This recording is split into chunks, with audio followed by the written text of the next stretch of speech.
So hello mga kabosing, welcome back again to my vlog. So yan na mga kabosing, ang pag-uusapan natin ngayon is yung sa Miss Universe Philippines 2024 na kung saan daming ganap talaga mga kabosing. At syempre marami talagang nagko-compete mga kabosing para po makuha ang Miss Universe Philippines 2024 na maglalaban talaga sa bakbakan talaga yung kanilang bardagulan mga kabosing. So, intro muna tayo.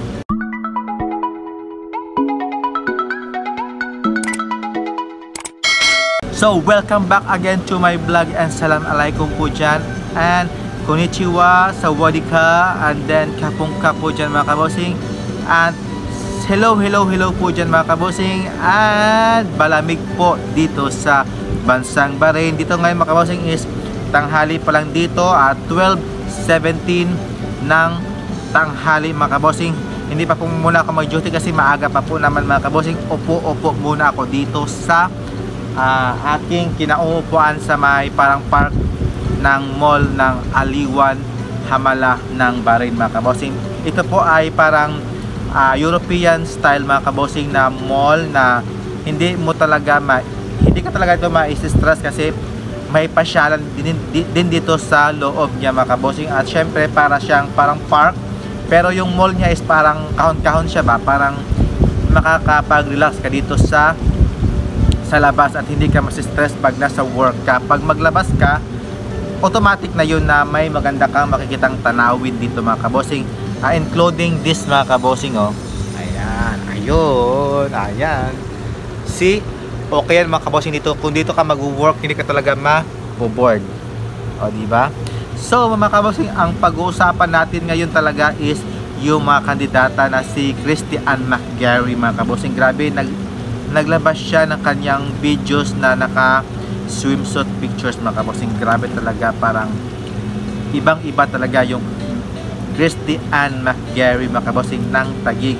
At syempre naman yung mga candidates is nagsisilabasan din ng mga videos. Hindi ko na yun iisa-isahin mga kabosing kasi alam natin na makanta yun ng videos at syempre kukonsume po ng oras mga kabosing. So hindi ko na lang po papatagalin yung aking videos mga kabosing. At syempre po para po makanood po kayo sa aking mga views na hindi po magiging 5 minutes or less than 5 minutes lang po mga kabosing. At syempre yung mga kay Atisa Manalo, kay Alexi Brooks, yung mga frontrunner na yan, si Cavite, tsaka yung si Kenta Rizal. At syempre yung marami pang yung si Baguio din, frontrunner din yan. At syempre yung sino ba? Yung si Zambales din mga kabosing na si Anita Gomez. So nagandahan talaga ako sa mga kandidato na yan, sa mga frontrunner, including Miss Baguio mga kabosing. So lahat po dyan is pasok na pasok sa aking panlasa.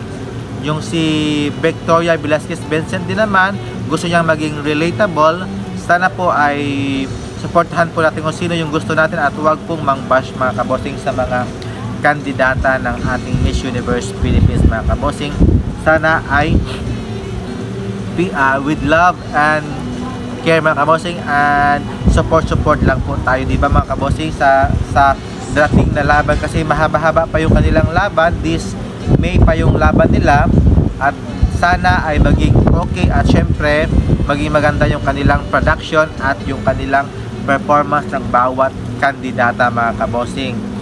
Ayan nga po mga kabosing is maraming salamat po and have a nice day and good day and salamat po.